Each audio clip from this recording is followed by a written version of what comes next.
ಆತ್ಮೀಯ ವಿದ್ಯಾರ್ಥಿಗಳಿಗೆ ಸ್ವಾಗತ. ನಾವು ಈ ಹಿಂದೆ ಕಳೆದ ತರಗತಿಗಳಲ್ಲಿ ಸಾಮಾಜೀಕರಣದ ನಿಯೋಗಿಗಳಲ್ಲಿ ಕುಟುಂಬದ ಪಾತ್ರವನ್ನು ಕೂಲಂಕುಷವಾಗಿ ಅಧ್ಯಯನ ಮಾಡಿದ್ವಿ.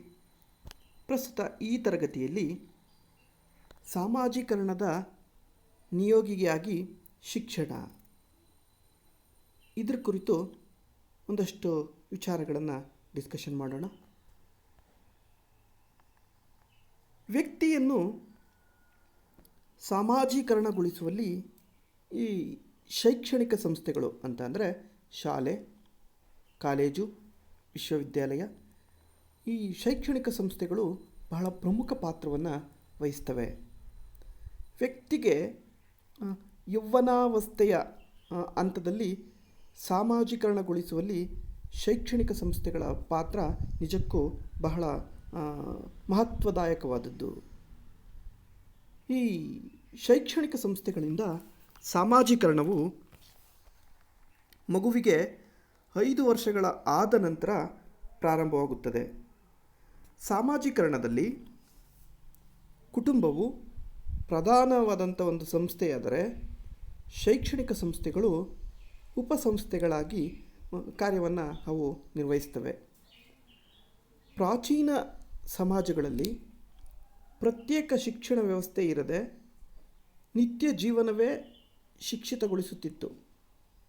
ಆದರೆ ನಮ್ಮ ಆಧುನಿಕ ಸಮಾಜದಲ್ಲಿ ಶಿಕ್ಷಣವು ವ್ಯವಸ್ಥಿತಗೊಂಡು ಸಿಸ್ಟಮ್ಯಾಟಿಕ್ ಶಿಕ್ಷಣ ದೊರಕಿಸಲು ವಿಶೇಷ ಶಾಖೆಗಳು ರೂಪುಗೊಂಡಿವೆ. ಹಾಗಾದರೆ ಬನ್ನಿ ಶಿಕ್ಷಣದ ಅರ್ಥವನ್ನು ತಿಳಿದುಕೊಳ್ಳೋಣ. ಜಾನ್ ರಸ್ಕಿನ್ ಎಂಬುವಂಥ ಚಿಂತಕ ಹೇಳ್ತಾರೆ, ಜನರನ್ನು ಸಭ್ಯರನ್ನಾಗಿಸಿ ಅವರು ಏನಾಗಬೇಕೆಂಬುದನ್ನು ನಿರ್ಧರಿಸುವುದೇ ಶಿಕ್ಷಣ. ಅಂತಂದರೆ ಜನರು ಸಮಾಜದಲ್ಲಿ ಉತ್ತಮ ವ್ಯಕ್ತಿಗಳಾಗಿ ರೂಪುಗೊಳ್ಳಲಿಕ್ಕೆ ಸಹಾಯ ಮಾಡುವಂತಹ ಒಂದು ವ್ಯವಸ್ಥೆಯನ್ನು ನಾವು ಶಿಕ್ಷಣ ಅಂತೇಳಿ ಇವರು ಭಾಳ ವಿಶಾಲ ಅರ್ಥದಲ್ಲಿ ಕರೆದಿದ್ದಾರೆ. ಶಿಕ್ಷಣವು ಹಿರಿಯ ಪೀಳಿಗೆಯವರು ಇನ್ನೂ ಸಾಮಾಜಿಕ ಜೀವನಕ್ಕೆ ಸಿದ್ಧರಾಗಿಲ್ಲದವರ ಮೇಲೆ ಕೈಗೊಂಡಂಥ ಒಂದು ಪ್ರಕ್ರಿಯೆಯಾಗಿದೆ. ಸಮಗ್ರ ಸಮಾಜವು ಮಗುವಿನಿಂದ ನಿರೀಕ್ಷಿಸುವ ಮತ್ತು ಅವನು ವಿಶೇಷವಾಗಿ ಸಾಧಿಸಬೇಕಾಗಿರುವ ಗುರಿಯನ್ನು ಅವನಿಗೆ ಮನದಟ್ಟು ಮಾಡಿ ಮಗುವಿಗೆ ಶಾರೀರಿಕ, ಬುದ್ಧಿ ಪ್ರಧಾನ ಮತ್ತು ನೈತಿಕ ಸ್ಥಿತಿಗಳಲ್ಲಿ ಅಭಿವೃದ್ಧಿಯಾಗುವಂತೆ ಮಾಡಿ ಜಾಗೃತಿಯನ್ನು ಮೂಡಿಸುವುದೇ ಶಿಕ್ಷಣದ ಉದ್ದೇಶ ಅಂತೇಳಿ ಸಮಾಜಶಾಸ್ತ್ರಜ್ಞ ಎಮಿಲಿ ಡರ್ಕಿಮ್ ಅಭಿಪ್ರಾಯಪಟ್ಟಿದ್ದಾರೆ.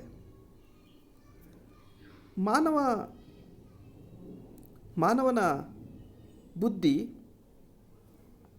ವಿಕಾಸಗೊಳಿಸಿ ಜೀವನದ ಆನಂದದ ಸೋಪಾನಗಳಾದಂತಹ ಸತ್ಯ, ಸದ್ಗುಣ ಮತ್ತು ಸೌಂದರ್ಯಗಳನ್ನು ಅರಿಯುವ ಸಾಧನಗಳೇ ಶಿಕ್ಷಣ ಅಂತೇಳಿ ಅರಿಸ್ಟಾಟಲು ಅಭಿಪ್ರಾಯಪಟ್ಟಿದ್ದಾರೆ. ಹಾಗಾದರೆ ಈಗ ಶಿಕ್ಷಣಕ್ಕೆ ಸಂಬಂಧಪಟ್ಟಂತೆ ಪ್ರಮುಖ ವ್ಯಾಖ್ಯಾನಗಳನ್ನು ನಾವೀಗ ನೋಡೋಣ. ಮೊದಲನೇದಾಗಿ Emile Durkheim. According to Emile Durkheim, education is a socialisation of the younger generation. It is a continuous effort to impose on the child ways of seeing, feeling and acting which he could not have arrived at spontaneously. Durkheim ಅಭಿಪ್ರಾಯದಲ್ಲಿ ಈ ಶಿಕ್ಷಣ ಅನ್ನೋದು ತರುಣ ಪೀಳಿಗೆಯನ್ನು ಸಾಮಾಜೀಕರಿಸುವಂಥ ಒಂದು ಪ್ರಕ್ರಿಯೆ. ಭಾಳ ಸರಳವಾಗಿ ಈ ಡೆಫಿನೇಷನ್ನ ಅರ್ಥ ಮಾಡ್ಕೋಬೋದು.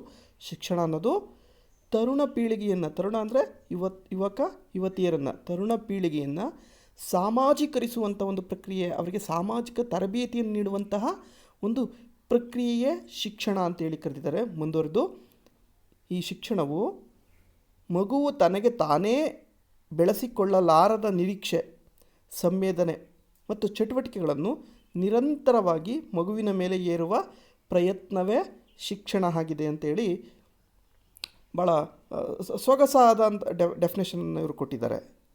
ಅದೇ ರೀತಿ ವೈಟ್ ಹೆಡ್ ಅವ್ರ ದೃಷ್ಟಿನಲ್ಲಿ ನೋಡೋದಾದರೆ ಶಿಕ್ಷಣ ಅನ್ನೋದು ಸಂಗ್ರಹಿಸಿದ ಜ್ಞಾನವನ್ನು ಉಚಿತವಾದ ರೀತಿಯಲ್ಲಿ ಉಪಯೋಗಿಸಿಕೊಳ್ಳುವಂಥದ್ದಾಗಿದೆ. ವೈಟೆಡ್ ಅವರ ಪ್ರಕಾರ ಸಂಗ್ರಹಿಸಿದ ಜ್ಞಾನವನ್ನು ಉಚಿತವಾದ ರೀತಿಯಲ್ಲಿ ಉಪಯೋಗಿಸುವುದನ್ನೇ ಶಿಕ್ಷಣ ಅಂತೇಳಿ ಕರೆದಿದ್ದಾರೆ. ಅಂದರೆ ಹೊಸ ಹೊಸ ಜ್ಞಾನವನ್ನು ನಾವು ಪಡೆಯುವಂಥ ಪ್ರಕ್ರಿಯೆಯಲ್ಲಿ ಸಹಾಯಕವಾಗುವಂಥ ಒಂದು ಅಂಶವನ್ನು ನಾವು ಶಿಕ್ಷಣ ಅಂತೇಳಿ ನಾವು ಕರೀಬಹುದು. ಇನ್ನು ಶಿಕ್ಷಣಕ್ಕೆ ಸಂಬಂಧಪಟ್ಟಂತೆ 2 ರೀತಿಯ ಪ್ರಕಾರಗಳನ್ನು ನಾವು ಗುರುತಿಸಬಹುದು. ಅದನ್ನು formal education and informal education ಅಂತೇಳಿ ನಾವು ಗುರುತಿಸಿದ್ದೀವಿ. ಅನೌಪಚಾರಿಕ ಶಿಕ್ಷಣ ಹಾಗೂ ಔಪಚಾರಿಕ ಶಿಕ್ಷಣ.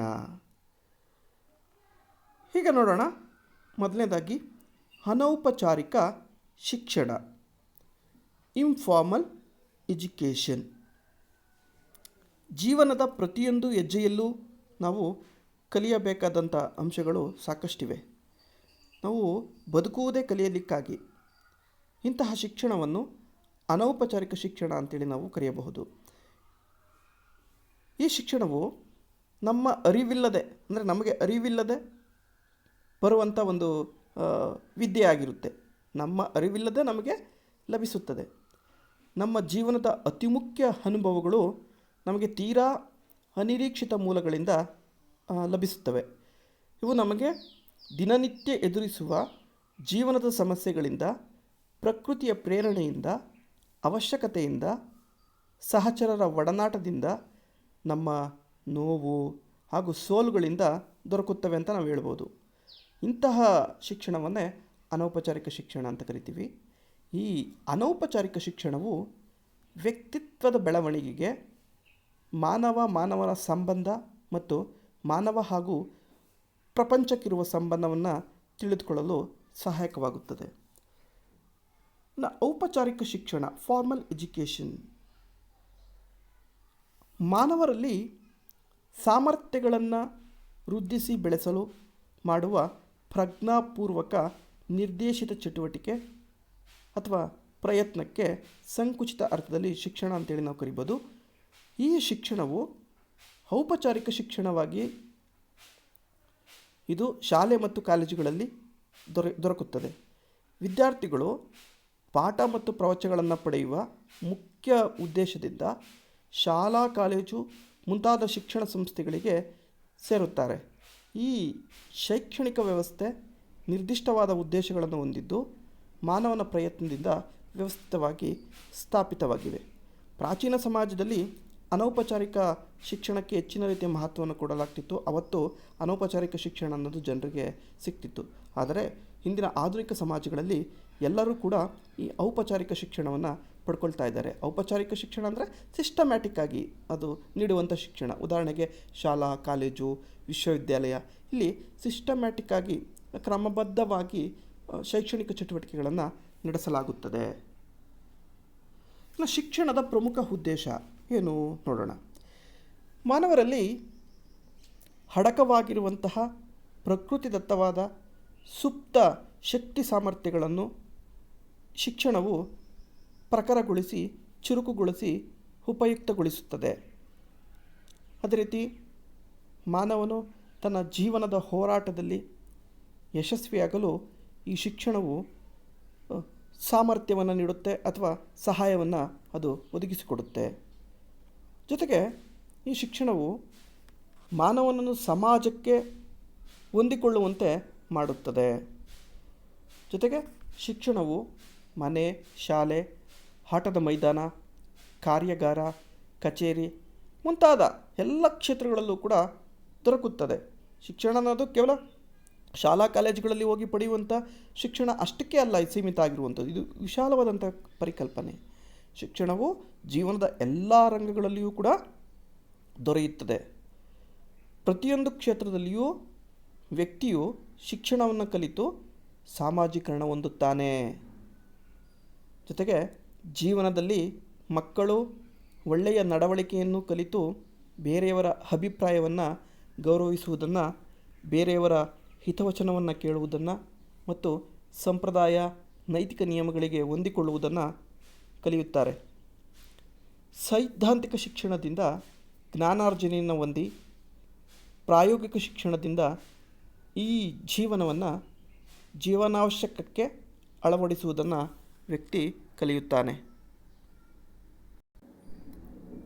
ಅದೇ ರೀತಿ ಸಮಾಜದ ಹಿರಿಯ ಪೀಳಿಗೆಯವರು ಶಿಕ್ಷಣದ ಮೂಲಕ ಪಡೆದ ಜೀವನಾನುಭವವನ್ನು ಸಮಾಜದ ಆದರ್ಶಗಳಿಗೆ ಅನುಗುಣವಾಗುವಂತೆ ಕಿರಿಯರಿಗೆ ದಾರೆ ಎರೆದು ಅವರ ವ್ಯಕ್ತಿತ್ವವನ್ನು ಸ್ಥಾಪಿಸುವಲ್ಲಿ ಬಹುಮುಖ್ಯವಾದಂಥ ಪಾತ್ರವನ್ನು ಅವರು ವಹಿಸ್ತಾರೆ. ಜೊತೆಯಲ್ಲಿ ಈ ಅನೌಪಚಾರಿಕ ಶಿಕ್ಷಣವು ಕುಟುಂಬದಲ್ಲಿಯೇ ಪ್ರಾರಂಭವಾಗುವಂಥದ್ದು. ಮಗುವಿಗೆ ವ್ಯಕ್ತಿತ್ವದ ಬೆಳವಣಿಗೆ ಮನೆಯಲ್ಲಿಯೇ ಬಹುಪಾಲು ರೂಪುಗೊಳ್ಳುವಂಥ ಒಂದು ಚಟುವಟಿಕೆಯಾಗಿರುತ್ತದೆ. ಮಗು ಸಾಮಾಜಿಕ ಸಂಬಂಧಗಳನ್ನು ವೃದ್ಧಿಸಿಕೊಳ್ಳುತ್ತದೆ. ಸಂಸ್ಕೃತಿ, ಪರಂಪರೆ, ಅನೇಕ ಶಿಷ್ಟಾಚಾರಗಳು, ಹಿರಿಯರಿಗೆ ಗೌರವವನ್ನು ತೋರುವಂಥದ್ದು, ಸಮವಯಸ್ಕರನ್ನು ಪ್ರೀತಿಸುವಂಥದ್ದು ಮುಂತಾದವುಗಳನ್ನು ಕಲಿಯಲು ಕುಟುಂಬವು ಅವಕಾಶವನ್ನು ಕಲ್ಪಿಸಿಕೊಡುತ್ತದೆ. ಮಗುವಿಗೆ ಮೊದಲು ಪ್ರಾರಂಭಿಕ ಸಂಸ್ಕಾರಗಳಲ್ಲಿ, ಅನಂತರ ಸಾಂಸ್ಕೃತಿಕ ಪ್ರತಿಭೆಗಳಲ್ಲಿ ಬೋಧನೆ ದೊರಕುತ್ತದೆ. ಕುಟುಂಬವು ಸ್ವಪ್ರೇರಿತವಾದ, ನಿರಂತರವಾದ ಮತ್ತು ಸ್ಥಿರವಾದ ಶಿಕ್ಷಣವನ್ನು ದೊರಕಿಸುತ್ತದೆ. ಹೀಗೆ ಮಗುವನ್ನು ಸಾಮಾಜೀಕರಿಸುವಲ್ಲಿ ಅಥವಾ ಸಾಮಾಜೀಕರಣಗೊಳಿಸುವಲ್ಲಿ ಕುಟುಂಬದ ನಂತರದ ಸ್ಥಾನ ಶಿಕ್ಷಣದ್ದೇ ಆಗಿರುತ್ತದೆ. ಮಗುವಿನ ಸಾಮಾಜೀಕರಣದಲ್ಲಿ ಕುಟುಂಬವು ನಿಭಾಯಿಸುವ ನಿರ್ಣಾಯಕ ಭೂಮಿಕೆಯ ಒಂದು ಉದಾಹರಣೆಯನ್ನು ನಾವು ನೋಡಬಹುದು. ಸರಳ ಸಮಾಜಗಳು ಮತ್ತು ಆದಿವಾಸಿ ಸಮಾಜಗಳಿಗಿಂತಲೂ ಹೆಚ್ಚಾಗಿ ನಮ್ಮ ಹಿಂದಿನ ಆಧುನಿಕ ಸಂಕೀರ್ಣ ಸಮಾಜಗಳಲ್ಲಿ ತಮ್ಮ ಮಕ್ಕಳ ಸಾಮಾಜೀಕರಣದ ಹೊಣೆಗಾರಿಕೆಯನ್ನು ತಂದೆ ತಾಯಿಯರು ಶೈಕ್ಷಣಿಕ ಸಂಸ್ಥೆಗಳಿಗೆ ವಹಿಸಿದ್ದಾರೆ. ಶಾಲೆಯಲ್ಲಿ ಮಗುವು ಜ್ಞಾನ ಸಂಪಾದನೆಯ ಜೊತೆಗೆ ತನ್ನ ಸಂಸ್ಕೃತಿಯ ನೈತಿಕ ನಿಯಮಗಳು, ರೂಢಿ ಸಂಪ್ರದಾಯಗಳು, ಸಾಮಾಜಿಕ ಮೌಲ್ಯಗಳು ಮತ್ತು ರಾಜಕೀಯ ಆದರ್ಶಗಳನ್ನು ತಿಳಿದುಕೊಳ್ಳುವುದು. ಶಿಕ್ಷಣದ ಪ್ರಾಥಮಿಕ ಹಂತಗಳಲ್ಲಂತೂ ಅಧ್ಯಾಪಕರು ಅಥವಾ ಶಿಕ್ಷಕರು ಹೇಳಿದುದೆಲ್ಲವನ್ನೂ ಕೂಡ ಮಗುವು ಸಾಮಾನ್ಯವಾಗಿ ನಂಬುತ್ತದೆ. ಈ ನಿಟ್ಟಿನಲ್ಲಿ ಇಂದಿನ ಬಾಲವಾಡಿಗಳು, ಶಿಶು ವಿವಾಹಗಳು, ಶಿಶು ಸಂರಕ್ಷಣಾಲಯಗಳು ಮುಂತಾದ ಮಕ್ಕಳ ಶಾಲೆಗಳು ಸಾಮಾಜೀಕರಣದಲ್ಲಿ ಗಣನೀಯವಾದಂಥ ಪಾತ್ರವನ್ನು ವಹಿಸಿಕೊಂಡು ಬರ್ತಿವೆ. ವಿದ್ಯಾರ್ಥಿಗಳೇ, ಹೀಗೆ ಶಾಲೆಯಲ್ಲಿ ಕೇವಲ ಪಾಠ ಪ್ರವಚನಗಳು ಮಾತ್ರವಲ್ಲದೆ ಸಮಾಜ ಜೀವನಕ್ಕೆ ಅಗತ್ಯವಾದ ವಿದ್ಯೆ, ಜ್ಞಾನ, ವಿಜ್ಞಾನ, ಕಲೆ, ಸಾಹಿತ್ಯ, ಪರಂಪರೆ ಮುಂತಾದವುಗಳನ್ನು ಸಹ ಕಿರಿಯ ಪೀಳಿಗೆಗೆ ವಹಿಸುವಂಥ ಒಂದು ಪ್ರಯತ್ನವನ್ನು ಮಾಡ್ಕೊಂಡು ಬರ್ತಿದ್ದಾರೆ. ಸಂಸ್ಕೃತಿಗೆ ಸಂಬಂಧಿಸಿದ ಔಪಚಾರಿಕ ಜ್ಞಾನ ಮಾತ್ರವಲ್ಲದೆ ಅದರ ಜೊತೆಗೆ ನೈತಿಕ ಭಾವನೆಗಳು, ರಾಜಕೀಯ ಮನೋಭಾವನೆಗಳು, ಪದ್ಧತಿಗಳು, ವಿಧಿ ನಿಷೇಧಗಳು ಸಹ ವರ್ಗಾವಣೆಗೊಳ್ಳುತ್ತವೆ. ಶಾಲೆಯಲ್ಲಿನ ಅನೇಕ ಚಟುವಟಿಕೆಗಳಲ್ಲಿ ಭಾಗವಹಿಸುವ ಮಕ್ಕಳು ಶಿಸ್ತು, ವಿಧೇಯತೆ, ಸಮಯ ಪಾಲನೆಯ ಜೊತೆಗೆ ಹಲವಾರು ಸಾಮಾಜಿಕ ರಾಷ್ಟ್ರೀಯ ಮೌಲ್ಯಗಳನ್ನು, ಧ್ಯೇಯಾದರ್ಶಗಳನ್ನು ಕಲಿಯುತ್ತವೆ. ಶಿಕ್ಷಣದ ಪ್ರಾರಂಭಿಕ ಹಂತದಲ್ಲಂತೂ ಮಕ್ಕಳು ತಾಯಿ ತಂದೆಯರಿಗಿಂತಲೂ ಅಧ್ಯಾಪಕರು ಹೇಳಿದ್ದನ್ನೇ ನಿಜ ಅಂತೇಳಿ ನಂಬುತ್ತಾರೆ. ವಸ್ತುಸ್ಥಿತಿ ಹೀಗೆ ಇರುವುದರಿಂದ ಅಧ್ಯಾಪಕರು ಮಕ್ಕಳ ನೈತಿಕ, ಬೌದ್ಧಿಕ, ಭಾವನಾತ್ಮಕ ಮತ್ತು ಸಾಮಾಜಿಕ ಅಭಿವೃದ್ಧಿಯನ್ನು ಮತ್ತಷ್ಟು ಮುಂದೆ ತೆಗೆದುಕೊಂಡು ಹೋಗಲು ಆಸರೆಯಾಗುವರು. ಹಾಗೆಯೇ ಮಗುವಿನ ಸಾಮಾಜೀಕರಣದಲ್ಲಿ ಶಿಕ್ಷಣ ಬೀರಬಹುದಾದ ಪ್ರಭಾವವನ್ನು ಹಾಗೂ ನೀಡಬಹುದಾದ ನೆರವನ್ನು ಬೆಲೆ ಕಟ್ಟಲಾಗದು ಎನ್ನಬಹುದು. ವಿಸ್ತೃತ ಸಮಾಜವನ್ನು ಮಗುವಿಗೆ ಪರಿಚಯಿಸಿಕೊಡುವ ಕೊಂಡಿಯಾಗಿ ಶಾಲೆಯನ್ನು ಪ್ರವೇಶಿಸುತ್ತಲೇ ಮಗುವಿಗೆ ಇನ್ನೊಂದು ಹೊಸ ಅನುಭವವಾಗುತ್ತದೆ. ತನ್ನ ಸಂಬಂಧಿಕರಲ್ಲದ ಹಾಗೂ ತನ್ನ ಬಗ್ಗೆ ವಿಶೇಷ ಆಸಕ್ತಿ ಕಾಳಜಿ ಹೊಂದಿರದ ವ್ಯಕ್ತಿಗಳ ನೇರವಾದ ಉಸ್ತುವಾರಿಯಲ್ಲಿ ತಾನು ಕಾಲ ಕಳೆಯಬೇಕೆಂಬ ಒಂದು ಭಾವನೆ ಮೊಟ್ಟಮೊದಲ ಬಾರಿಗೆ ಬರುತ್ತೆ. ಇಲ್ಲಿನ ಅಧ್ಯಾಪಕ ಅಥವಾ ಮತ್ತಿತರ ಅಧಿಕಾರಿಗಳಿಗೆ ಮಕ್ಕಳು ವಿಧೇಯತೆಯನ್ನು ತೋರುವುದು ಅಭ್ಯಾಸ ಮಾಡಿಕೊಳ್ಬೇಕಾಗುತ್ತೆ. ಹೀಗೆ ವಿಧೇಯತೆ ಇಂದಿರಬೇಕಾದದ್ದು ಅವರು ತೋರಿಸುವ ಪ್ರೀತಿಯಿಂದಲ್ಲ, ಆದರೆ ಅವರು ಹೊಂದಿರುವ ಅಧಿಕಾರದಿಂದ ಎಂಬುದು ಮಗುವಿಗೆ ಕ್ರಮೇಣ ಮನವರಿಕೆಯಾಗುತ್ತದೆ. ಇಲ್ಲಿ ಯಾವುದೇ ಮಗುವಿಗೆ ವಿಶಿಷ್ಟ ಬಗೆಯ ಗಮನ ಇರೋದಿಲ್ಲ. ಎಲ್ಲರೂ ಗುಂಪಿನ ಸದಸ್ಯರಿದ್ದಂತೆ, ಎಲ್ಲರೂ ನಿಯಮಕ್ಕೆ ಅಧೀನರು. ಶಾಲಾ ಚಟುವಟಿಕೆಗಳಲ್ಲಿ ತನ್ನ ನಿರ್ವಹಣೆಯನ್ನು ಆಧರಿಸಿ ತನ್ನನ್ನು ತಾನು ಅಳೆಯಲಾಗುವುದು ಎಂಬ ಅರಿವು ಕೂಡ ಮಗುವಿಗೆ ಉಂಟಾಗುತ್ತದೆ. ಕ್ರಮೇಣ ಎಲ್ಲ ಮಕ್ಕಳು ಈ ಒಂದು ಮಾನದಂಡದಿಂದಲೇ ತಮ್ಮನ್ನು ತಮ್ಮ ಸ್ನೇಹಿತರನ್ನು ಅವರ ಸಾಧನೆಯನ್ನು ಅಳೆಯತೊಡಗುವರು. ಶಾಲೆಯಲ್ಲಿನ ಚಟುವಟಿಕೆಗಳಿಗೆ ಮಗು ತನ್ನನ್ನು ಹೆಚ್ಚಾಗಿ ತೊಡಗಿಸಿಕೊಂಡಂತೆ ಕುಟುಂಬದ ಮೇಲಿನ ಅದರ ಅವಲಂಬನೆ ಎನ್ನುವುದು ಕಡಿಮೆಯಾಗುತ್ತಾ ಹೋಗುತ್ತದೆ. ಶಾಲೆಯು ಮಗುವನ್ನು ವಿಸ್ತೃತ ಸಮಾಜಕ್ಕೆ ಪರಿಚಯಿಸುವಂಥ ಒಂದು ಪ್ರಮುಖ ಕೊಂಡಿ ಅಂತಲೇ ನಾವು ಈ ನಿಟ್ಟಿನಲ್ಲಿ ಹೇಳಬಹುದು. ಜೊತೆಗೆ ಶೈಕ್ಷಣಿಕ ಸಂಸ್ಥೆಯಲ್ಲಿನ ತನ್ನ ನಿರ್ವಹಣೆಯನ್ನು ಆಧರಿಸಿಯೇ ತನ್ನನ್ನು ಅಳೆಯಲಾಗುವುದು ಎಂಬ ಅರಿವು ಕೂಡ ಮಗುವಿಗೆ ಉಂಟಾಗುತ್ತದೆ. ಕ್ರಮೇಣ ಸಾಧನೆಯ ಮಾನದಂಡದಿಂದಲೇ ಒಂದು ಮಗು ಇತರರನ್ನು ಅಳೆಯತೊಡಗುತ್ತದೆ. ಸಾಧನೆಯ ದಿಸೆಯಲ್ಲಿ ಸಾಗುವ ಮಗು ಶಾಲೆಯಲ್ಲಿ ತನ್ನನ್ನು ಹೆಚ್ಚು ತೊಡಗಿಸಿಕೊಂಡಂತೆಲ್ಲ ಕುಟುಂಬದ ಮೇಲಿನ ಅದರ ಅವಲಂಬನೆ ಅನ್ನೋದು ಕಡಿಮೆಯಾಗ್ತಾ ಹೋಗುತ್ತದೆ. ಹೀಗೆ ಶೈಕ್ಷಣಿಕ ಸಂಸ್ಥೆಗಳನ್ನು ಮಗುವನ್ನು ವಿಸ್ತೃತ ಸಮಾಜಕ್ಕೆ ಪರಿಚಯಿಸುವ ಒಂದು ಪ್ರಮುಖ ಕೊಂಡಿ ಅಂತೇಳಿ ನಾವು ಕರೆಯಬಹುದು. ಔಪಚಾರಿಕ ತರಬೇತಿ ಮತ್ತು ಔಪಚಾರಿಕ ತರಬೇತಿ ಮತ್ತು ಔಪಚಾರಿಕ ಶಿಕ್ಷಣವು ಇಂದಿನ ಸಂಕೀರ್ಣ ಸಮಾಜದ ಅವಶ್ಯಕತೆಯಾಗಿದ್ದು, ಎಲ್ಲ ರಾಜ್ಯಗಳು ಈ ಬಗ್ಗೆ ಸೂಕ್ತ ಏರ್ಪಾಡುಗಳನ್ನು ಮಾಡಬೇಕಾಗುತ್ತದೆ. ಈ ನಿಟ್ಟಿನಲ್ಲಿ ಶಾಲೆಗಳನ್ನು ಸ್ಥಾಪಿಸುವಲ್ಲಿ, ಅಧ್ಯಾಪಕರ ನೇಮಕಾತಿಯಲ್ಲಿ, ಪಾಠಪಟ್ಟಿಯನ್ನು ಅಂದರೆ ನಮ್ಮ ಸಿಲೆಬಸ್ಸನ್ನು ಸಿದ್ಧಗೊಳಿಸುವಲ್ಲಿ ರಾಜ್ಯದ ಪಾತ್ರ ಪ್ರಮುಖವಾಗಿದೆ. ಶಿಕ್ಷಣದ ಸರ್ಕಾರೀಕರಣ ಗೊಂಡ ನಂತರ ವಿದ್ಯಾ ಕ್ಷೇತ್ರದಲ್ಲಿ ಸರ್ಕಾರದ ಹಸ್ತಕ್ಷೇಪ ವ್ಯಾಪಕವಾಗಿದೆ. ಪ್ರಜಾಸತ್ತಾತ್ಮಕ ದೇಶಗಳಲ್ಲಿ ಮಾತ್ರ ಮುಕ್ತ ಶಿಕ್ಷಣಕ್ಕೆ ಸಾಪೇಕ್ಷ ಹೆಚ್ಚಿನ ಅವಕಾಶ ಕಲ್ಪಿಸಲಾಗಿರುತ್ತದೆ. ವಿದ್ಯಾರ್ಥಿಗಳೇ, ಹೀಗೆ ಮಕ್ಕಳ ಸಾಮಾಜೀಕರಣದಲ್ಲಿ ಅಥವಾ ವ್ಯಕ್ತಿಯ ಸಾಮಾಜೀಕರಣದಲ್ಲಿ ಶಿಕ್ಷಣವು ಸಾಮಾಜಿಕ ನಿಯೋಗಿಯಾಗಿ ಪ್ರಮುಖ ಪಾತ್ರವನ್ನು ವಹಿಸುತ್ತಿದೆ. ಕುಟುಂಬದ ನಂತರ ಈ ಶಿಕ್ಷಣ ಅಥವಾ ಶಾಲೆಯ ಪಾತ್ರ ಮಗುವಿನ ವ್ಯಕ್ತಿತ್ವದ ಮೇಲೆ ಉತ್ತಮವಾದಂಥ ಪ್ರಭಾವವನ್ನು ಬೀರುತ್ತೆ. ಈ ನಿಟ್ಟಿನಲ್ಲಿ ಶಿಕ್ಷಣವು ಸಾಮಾಜೀಕರಣದ ಪ್ರಮುಖ ನಿಯೋಗಿಗಳಲ್ಲಿ ಒಂದಾಗಿದೆ ಅಂತಲೇ ನಾವು ಹೇಳಬಹುದು. ವಿದ್ಯಾರ್ಥಿಗಳೇ, ಇಲ್ಲಿಗೆ ಶಿಕ್ಷಣಕ್ಕೆ ಸಂಬಂಧಪಟ್ಟಂತೆ ಮಾಹಿತಿಯನ್ನು ಮುಕ್ತಾಯ ಮಾಡ್ತಿದ್ದೇವೆ. ಈ ಪಠ್ಯಕ್ಕೆ ಸಂಬಂಧಪಟ್ಟಂತೆ ಪ್ರಶ್ನೆಗಳನ್ನು ಯಾವ ರೀತಿ ಕೇಳ್ಬೋದು ಅಂತಂದರೆ, ಸಾಮಾಜೀಕರಣದ ಯಾವುದಾದರೂ 2 ನಿಯೋಗಿಗಳನ್ನು ಹೆಸರಿಸಿ ಅಂತ ಕೇಳ್ತಾರೆ. 2 ಅಂಕದ ಪ್ರಶ್ನೆಗಳಿಗೆ ನೀವು ಕುಟುಂಬ, ಶಿಕ್ಷಣ ಅಂತೇಳಿ ಬರೆಯಬಹುದು. 15 ಅಂಕಗಳ ಪ್ರಶ್ನೆಗಳಿಗೆ ನೇರವಾಗಿ ಕೇಳ್ತಾರೆ, ಸಾಮಾಜೀಕರಣದ ನಿಯೋಗಿಗಳನ್ನು ಕುರಿತು ಚರ್ಚಿಸಿ. ಆಗ ನೀವು ಎಲ್ಲವನ್ನು ಬರೀಬೇಕಾಗುತ್ತೆ. ಈಗ ತರಗತಿಯನ್ನು ಮುಕ್ತಾಯ ಮಾಡ್ತಿದ್ದೇವೆ. ಧನ್ಯವಾದಗಳು.